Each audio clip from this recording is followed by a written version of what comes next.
Imagina que te atrapan en seco, te tiran al polvo con la cara contra la tierra y sientes una bota en la nuca mientras te aprietan las muñecas con cuerda húmeda. Imagina que te levantan solo para que te vean bien, como un trofeo vivo, y un estadounidense te acerca el cañón a la boca y te dice que te mata ahí mismo. Y tú te ríes. Si este inicio te dejó helado, deja tu like, suscríbete y dime desde dónde nos estás viendo, porque lo que pasó después no duró ni un minuto, pero dejó una vergüenza que nadie quiso escribir. Lo habían seguido desde el amanecer, no lo sabían, pero él también los había escuchado desde antes. El crujido de las ramas, el metal chocando contra metal, el murmullo típico de los que creen que la presa ya está rendida. Cuando lo acorralaron, no le dieron tiempo de hablar. Dos lo agarraron por los brazos, uno le metió el codo en las costillas y otro le pegó con la culata en la espalda para doblarlo. Cayó, tragó tierra, sintió la sangre en la lengua. Ahí está el perro, dijo uno, escupiendo cerca. Le amarraron las manos con rabia, pero con técnica. Se notaba que no era la primera vez. La cuerda mordió la piel hasta entumecerle los dedos. Lo levantaron tirando de la soga como si fuera un animal. El jefe del grupo se acercó despacio, disfrutando. Era de esos que no gritan porque no lo necesitan. Lo miró de arriba abajo, vio las uñas rotas, la ropa endurecida por el polvo, el cansancio en el pecho. Y sonrió como si todo eso fuera una confirmación. ¿Cuántos días llevas corriendo?, preguntó en un español torcido. Él no contestó. Respiraba fuerte, pero no suplicaba. «¿Te creíste listo?», siguió el jefe. «Te creíste invisible». Uno de los soldados le pegó por detrás para obligarlo a arrodillarse. La rodilla golpeó una piedra y el dolor subió como fuego hasta la cadera. Le agarraron el pelo y le levantaron la cara. «Míralo bien», dijo un soldado a otro. «Así terminan». El jefe sacó la pistola y se la acercó a la frente, tan cerca que el metal frío se notaba incluso sin tocarlo. «Puedo matarte ahora», dijo. «Aquí». Y nadie pregunta nada. Hubo un segundo raro, no de valentía, de cálculo. Y entonces él se rió. No una risa grande, no una risa de loco. Una risa corta, seca, como si acabaran de decirle el chiste más estúpido del mundo. El jefe frunció el ceño, ofendido. Los otros se miraron entre sí, incómodos, como si esa risa les rompiera el control. «¿De qué te ríes?», escupió el jefe acercando más el cañón. Él levantó apenas la barbilla, con la boca partida y polvo en los dientes. «De ustedes», dijo sin apuro. El jefe dio un paso hacia adelante, listo para disparar y acabar con el problema. Y en ese mismo instante, desde algún punto que ninguno alcanzó a ubicar, ni al frente ni atrás, sino como si el monte hubiera decidido hablar, se escuchó una ráfaga imposible. 17 disparos, uno tras otro, secos, precisos, en un lapso que no dejó espacio ni para entender. No voy a describirte quién cayó primero. No ahora. Lo que importa es el sonido de los cuerpos reaccionando antes que la mente. El grito que se corta a la mitad, el metal que se cae de una mano. La confusión total. Algunos buscaron al tirador, otros buscaron cobertura, otros se quedaron parados sin saber si correr los mataba más rápido. El jefe se giró instintivamente y por primera vez su pistola dejó de ser amenaza para convertirse en peso inútil. Miró alrededor con rabia, pero ya no estaba mirando a un prisionero. Estaba mirando a un lugar que lo estaba tragando. El mexicano, aún de rodillas, seguía sonriendo. Y ahí nace la pregunta real. ¿Por qué se rió como si lo hubiera esperado? Para entender esa risa hay que ir un poco atrás. No mucho, lo suficiente para ver cómo se fabrica a un hombre que ya no reacciona como debería. El mexicano se llamaba Santos Ibarra. Y antes de que lo amarraran en el brazos, era solo uno más en un asentamiento pequeño pegado al agua. Casas bajas, redes colgadas, maíz seco, perros flacos y gente que vivía con lo justo. La mañana del Reida no empezó con disparos, empezó con caballos. El suelo tembló primero. Luego llegaron las voces en inglés, las risas cortas, el metal chocando con metal. Los estadounidenses entraron como si el lugar ya les perteneciera. No buscaron negociación, buscaron escena. Quemaron la primera casa con calma, como quien enciende una lámpara. Antorcha al techo, un empujón a la puerta para que el fuego tomara aire, y listo. Cuando el humo empezó a salir, sacaron a la gente al centro y los pusieron en fila, no para salvarlos, para que miraran.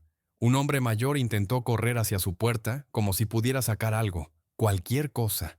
Lo alcanzaron por detrás, lo tumbaron, y el oficial le pisó la mano con el talón hasta que los dedos dejaron de ser dedos. «Aprendan», dijo el oficial mirando a los demás, no a él. A una mujer le arrancaron del cuello una medallita sucia. Era de metal barato, pero ella la apretaba como si fuera su corazón. El soldado tiró de la cadena, la cortó en la piel y la guardó riéndose. «Esto lo vendo en Galveston», comentó como si hablara de pescado. Luego vino lo peor, la selección. Los estadounidenses caminaban frente a la fila y señalaban con la barbilla. Uno para cargar, otro para servir, otro para morir ahí mismo. Sin razón que valiera la pena entender, Santos estaba sujetando a su hermano menor por el hombro cuando vio que se acercaban. No gritó, no insultó, solo apretó más fuerte, como si pudiera esconderlo en su propio cuerpo. «Ese», dijo el oficial, señalando al niño, «es rápido». El niño intentó retroceder. Un soldado lo agarró del brazo y lo sacudió como si fuera un saco. Santos dio un paso, instintivo, y ahí le cayó la culata en la boca. Sintió cómo se le partía el labio y el sabor de sangre llenándole la lengua. «Quieto», le dijo el soldado sonriendo. Lo tiraron al suelo y lo arrastraron por la tierra hasta la vista de todos. No lo mataron, no todavía. Lo golpearon lo suficiente para que su madre viera que no podía hacer nada, y para que el resto entendiera la regla. El que se mueve, paga por todos. Las casas seguían ardiendo alrededor. La gente lloraba sin sonido. Los perros aullaban. El humo se metía en los ojos y hacía que hasta respirar pareciera una traición. Y en medio de ese espectáculo, el oficial tomó una decisión que no tuvo nada de compasión. «A este no lo maten», dijo tocando a Santos con la punta de la bota. «Tiene brazos, sirve». Lo amarraron con una cuerda áspera y mientras el asentamiento se convertía en ceniza, lo obligaron a caminar entre los suyos sin poder mirar a nadie a la cara. A su hermano se lo llevaron aparte, a su madre la empujaron al suelo cuando intentó seguirlos. Santos escuchó un grito que se cortó de golpe y no supo si fue disparo o simplemente el cuerpo rindiéndose. Lo último que vio antes de que lo empujaran a la marcha fue el humo tragándose el lugar donde había vivido. No como tragedia, como limpieza. En el camino, uno de los soldados le habló casi con orgullo. «No es personal, es orden». Santos no respondió. Tenía la boca llena de sangre, las muñecas ardiendo por la cuerda y una imagen fija en la cabeza. Gente obligada a mirar su propia vida a arder como si fuera basura. Y ahí se abre la pregunta que explica esa risa del brazos. ¿Qué les hicieron en cautiverio para romper a un hombre? ¿Y por qué Santos no se rompió como esperaban? A Santos no lo llevaron a una cárcel, lo llevaron a un lugar peor, un patio de tierra con cercas altas, donde la rutina hacía el trabajo sucio sin necesidad de juicio.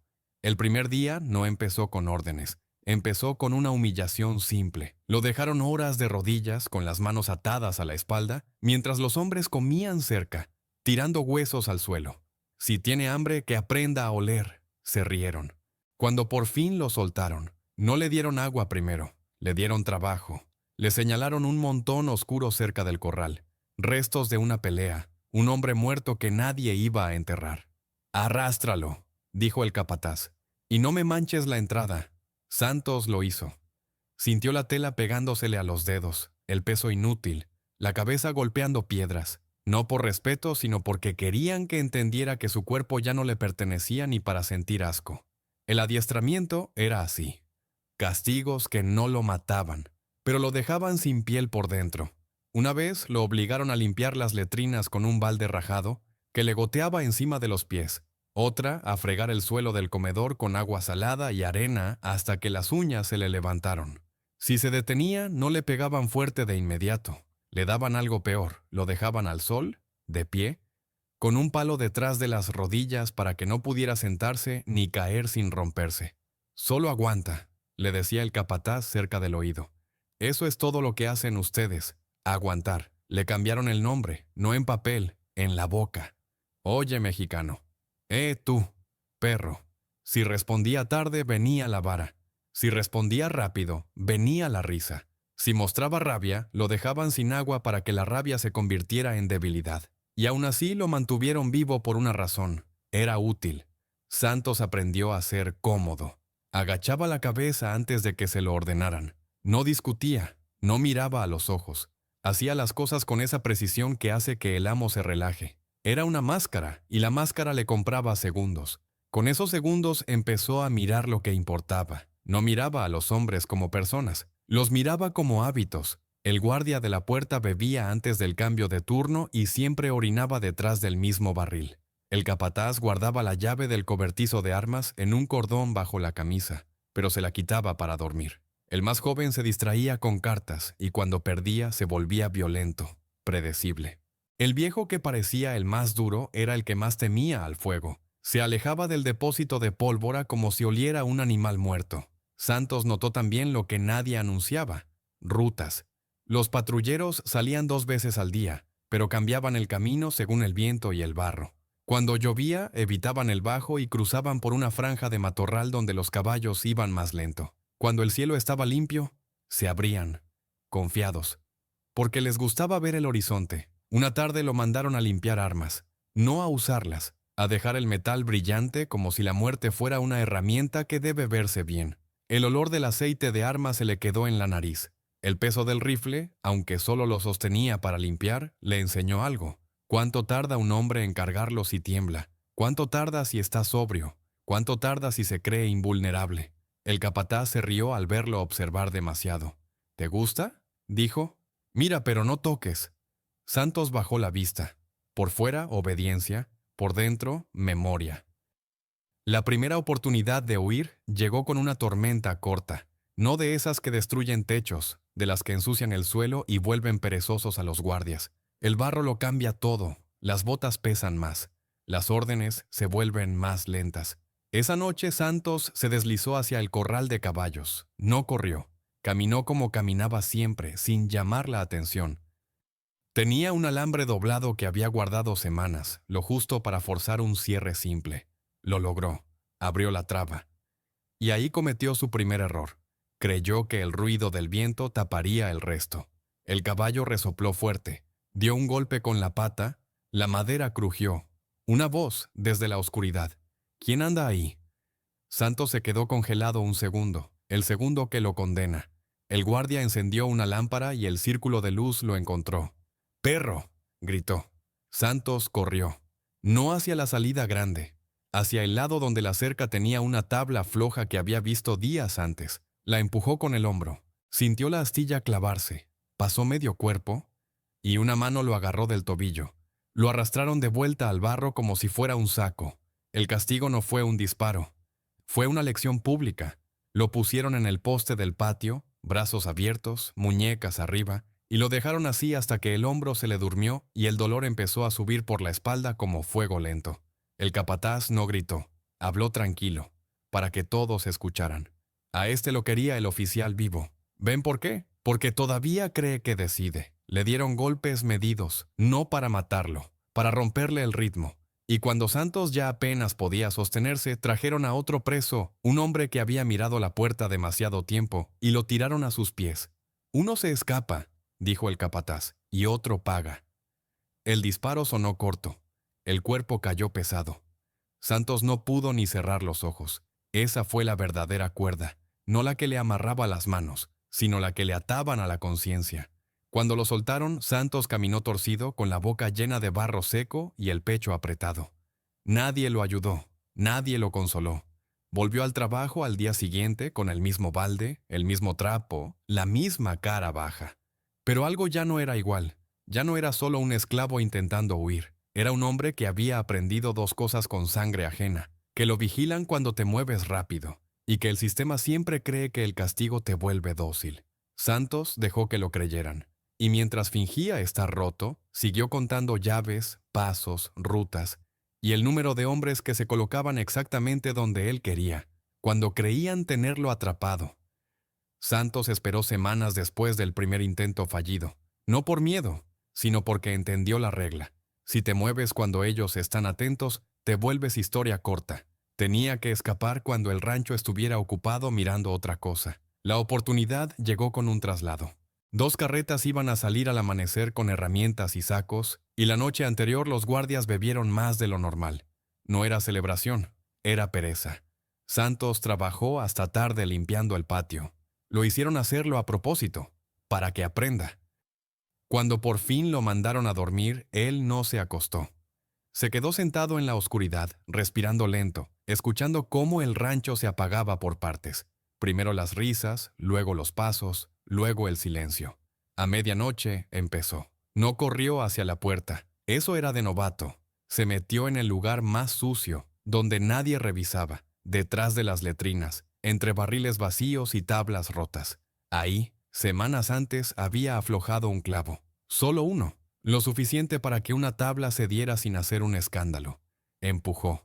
La madera cedió con un quejido corto. Y por un segundo Santos estuvo fuera. El aire de afuera olía distinto. No a hombre, a campo, a humedad, a libertad si esa palabra todavía significaba algo. No tuvo tiempo de disfrutarlo. Un perro olió el movimiento antes que los hombres. Se oyó el primer ladrido, agudo, como alarma. Santos apretó los dientes y echó a correr hacia el matorral, esquivando charcos, tragándose el barro que le saltaba a la boca. Detrás, voces. ¡Se fue! ¡Al perro! ¡Suelten al perro! El perro no ladraba por diversión, ladraba porque estaba entrenado para morder carne viva. Santos se metió entre ramas bajas, se rasgó la camisa, se abrió el brazo en un alambre escondido. Sintió la sangre caliente bajarle hasta la muñeca. No paró. Si te detienes, te alcanzan. El perro lo encontró por olor. Santos oyó el jadeo detrás, el golpe de patas en barro, y tuvo un instante horrible, ese en el que entiendes que una bala sería más rápida que lo que viene. Se giró y agarró una rama gruesa, húmeda, pesada. Cuando el perro saltó, Santos no intentó golpearlo en la cabeza. No tuvo esa suerte. Le metió la rama en la boca como si quisiera partirle la garganta. El animal chilló, mordió madera y Santos aprovechó para clavarle la rodilla en el costado. El perro cayó, pero no quedó muerto. Se levantó otra vez, herido, más peligroso. Santos huyó cojeando. Un disparo sonó cerca. La bala no le dio, pero le arrancó corteza a un árbol. El olor a pólvora le recordó el patio, el poste, el cuerpo del otro preso cayendo. Le subió una rabia tan caliente que por un segundo quiso girarse y correr hacia los hombres. La tragó. Rabia no te salva. Corrió hasta que las piernas dejaron de obedecer y entonces hizo lo único que podía. Se metió en un arroyo seco, se arrastró por el lodo y se cubrió con plantas mojadas, pegándose al suelo como un animal. Los pasos pasaron cerca. «Por aquí», dijo un guardia. «Lo huelo». El perro jadeando llegó al borde del arroyo y olfateó. Santos apretó la cara contra el barro, conteniendo la respiración hasta que le dolió el pecho. El perro chilló por el dolor del costado y retrocedió un poco. Los hombres discutieron. «Está cerca». «O ya lo tragó el río». «No, ese no se muere fácil». Santos escuchó esa frase y entendió algo. Ya no lo veían como un esclavo. Lo veían como un problema. Cuando por fin se alejaron, él no salió de inmediato. Esperó horas. El frío le metió agujas en los huesos. La herida del brazo le ardía con el barro dentro. Temblaba, pero no por miedo, por infección empezando. Al amanecer, caminó como pudo hacia unas casas dispersas. No tocó puertas grandes. Tocó una choza casi caída. Un hombre viejo lo miró desde dentro con terror puro. «No», susurró el viejo, «si te ayudo, me matan». Santos no pidió refugio, no suplicó. Abrió la mano y mostró la herida, el barro, la sangre que ya olía mal. «Agua», dijo. Solo eso. El viejo dudó. Miró afuera, miró el campo, y por fin le lanzó una calabaza con agua como quien tira un hueso a un perro. Santos bebió, se limpió un poco, y el viejo cerró la puerta de golpe temblando. Esa fue su ayuda. Santos siguió moviéndose por 2 días sin comer bien. Robó un trozo de maíz seco de un saco. Mordió raíces, bebió de charcos. La fiebre le subió. En la noche, deliró un rato, viendo fuego donde no había fuego. Se despertó con la boca llena de tierra y la certeza de que, si se quedaba quieto, moriría. Al tercer día, oyó a lo lejos otra patrulla. No habían parado de buscarlo. Y ahí, entre dolor y fiebre, Santos tuvo la idea que lo cambió todo. Si lo van a cazar de todos modos, entonces la caza puede convertirse en guión. No tenía que evitar que lo encontraran para siempre. Tenía que elegir el lugar donde encontrarlo fuera un error. Empezó a observar el patrón de las patrullas como había observado el rancho. Rutas, horas, paradas para agua. ¿Dónde se creen seguros? Vio que siempre pasaban por un mismo tramo cerca del Brazos, una curva estrecha con matorral denso y suelo irregular. donde los caballos reducen la velocidad y los hombres se abren confiados porque no hay nadie. Santos se sentó una noche mirando ese tramo desde lejos, con la herida ya endurecida y el cuerpo todavía temblando. No estaba planeando una venganza algún día, estaba planeando un momento. No sabía aún cómo iban a sonar los disparos ni desde qué ángulo, pero sí supo algo con claridad fría. La captura no sería un accidente, sería una escena elegida, construida, cerrada. Y dentro de esa escena solo habría un margen, 40 segundos. Volvemos al presente. Santos Ibarra llevaba 2 días dejando rastros mal hechos a propósito. Huellas visibles donde un hombre inteligente no las deja. Un pedazo de tela enganchado en una rama baja. Un fuego apagado demasiado tarde. Lo justo para que la patrulla pensara, lo tenemos cansado, lo tenemos cerca, lo tenemos solo. Y funcionó. Los estadounidenses no llegaron como cazadores nerviosos. Llegaron como quien va a recoger una deuda. Caballos a paso controlado, rifles al hombro, perros amarrados hasta el último momento. El jefe, el mismo que luego le hablaría en español torcido, venía al centro, sin prisa, disfrutando la idea de volver a ponerle collar a un problema. Santos los oyó antes de verlos. El sonido de metal contra hebilla, el resoplido de los caballos, el murmullo confiado. Se movió a propósito hacia la curva del Brazos, ese tramo estrecho donde el matorral obliga a cerrar el paso, donde el suelo irregular hace que el grupo se estire y se vuelva torpe. Ahí, cualquier patrulla deja de ser un bloque, se convierte en piezas. Cuando lo vieron, Santos no corrió. Se quedó de pie un segundo más de lo normal, como si el cuerpo ya no le diera, como si la fiebre aún estuviera ahí, como si lo único que le quedara fuera orgullo inútil. Esa pausa fue el anzuelo final. ¡Ahí!, gritó uno y soltaron al perro. Santos corrió. Pero no para escapar. Corrió en el ángulo exacto que obligaba a los hombres a abrirse, a rodearlo, a colocarse donde cualquiera, desde el matorral, tendría líneas limpias. El perro lo alcanzó primero. Saltó al muslo. Santos no gritó. Le metió el antebrazo en la mandíbula empujando con todo el peso, y el animal lo soltó un instante para volver a morder. Eso era lo que necesitaba. Un segundo de lucha que justificara que la patrulla se acercara más, creyendo que ya estaba terminado. Un soldado le tiró una cuerda al cuello, otro le golpeó las costillas con la culata. Santos cayó de rodillas, respirando como si el aire se le hubiera acabado de verdad. Y aún así, en ese caos controlado, cuidó una cosa: que el jefe avanzara. El jefe siempre avanzaba. Le gustaba estar cerca cuando el otro se quebraba. Le gustaba que lo miraran como si fuera el dueño del final. «¡No lo maten!», ordenó sin mirar a sus hombres. «Lo quiero vivo. Que lo vean. Que lo vean». Esa frase era el veneno de siempre. Lo amarraron con la cuerda mojada, apretándole hasta que los dedos se le durmieron. Le hundieron la cara en el polvo una vez, solo para que tragara tierra. Lo levantaron tirando del nudo como si levantaran una red. Santos dejó que lo arrastraran exactamente hasta donde quería, el punto donde el camino se angosta y la vegetación forma una pared. Ahí donde el grupo se agrupa sin querer, donde los de atrás ya no ven bien los de adelante, donde el sonido del río tapa pequeñas cosas. Los soldados empezaron a colocarse, por instinto, 2 a la derecha, 3 al frente, otros cerrando por detrás. Lo hacían como siempre, sin notar que lo estaban haciendo como alguien esperaba. El marinero callado de la historia anterior era distinto. Este grupo también tenía su callado. Uno que no insultaba, que solo miraba. Ese fue el único que dudó. «Jefe», murmuró, «no me gusta este tramo». El jefe ni lo miró. «Te asustan los arbustos ahora». Y dio el paso que faltaba. Santos levantó la cara. Tenía sangre seca en el labio y polvo pegado a los dientes. Respiraba fuerte, pero no sonaba derrotado. Sonaba contenido. El jefe le acercó el cañón, disfrutando el silencio que se había hecho alrededor. «Puedo matarte ahora», dijo, «aquí mismo».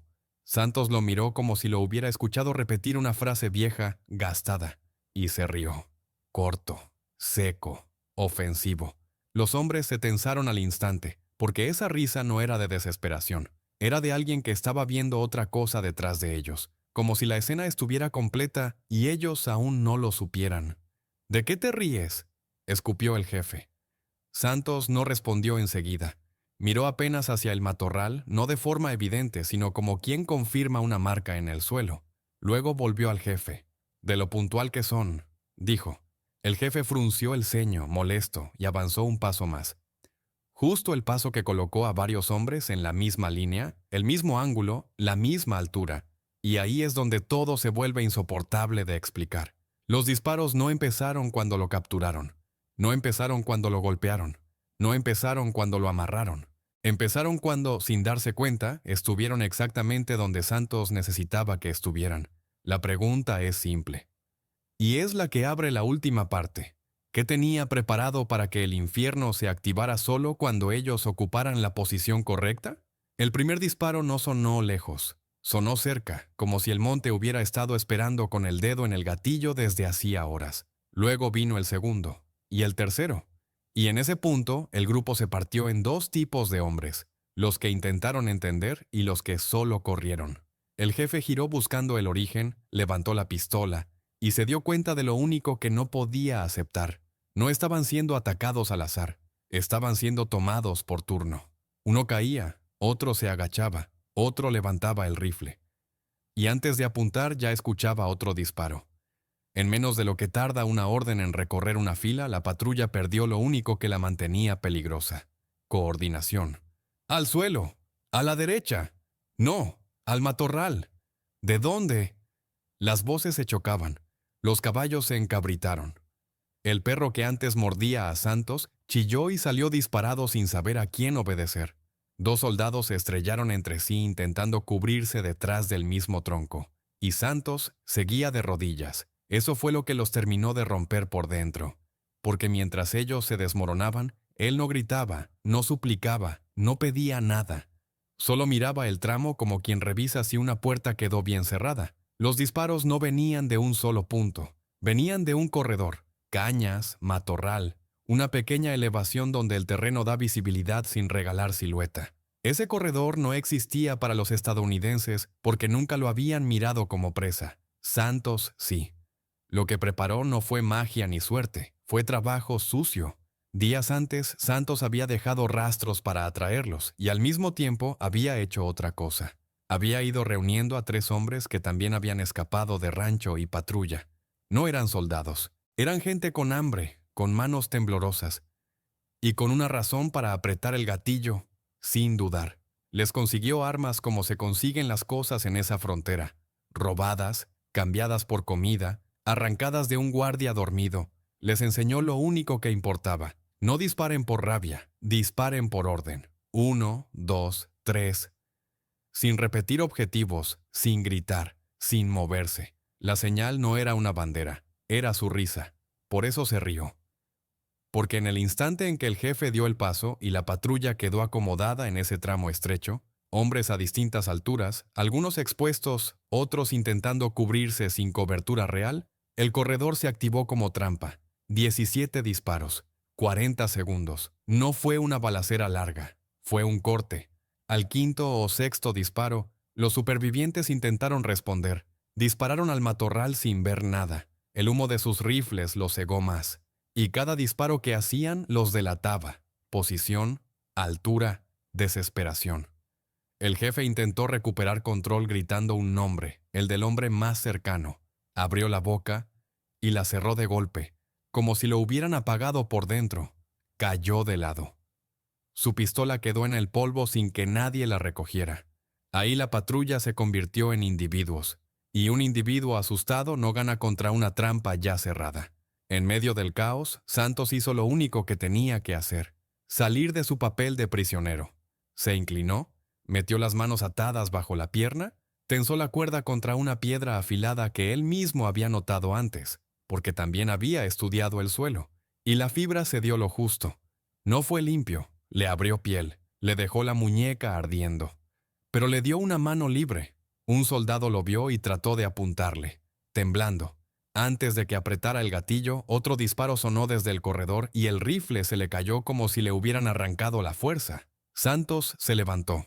No corrió como héroe. Corrió como alguien que sabe que, si se queda un segundo más, la suerte cambia. Se metió entre cañas, bajó al borde del río, se ensució de agua y barro para romper olor y desapareció por el mismo tipo de terreno que los estadounidenses siempre despreciaban: lo irregular, lo incómodo, lo que no se controla con una orden.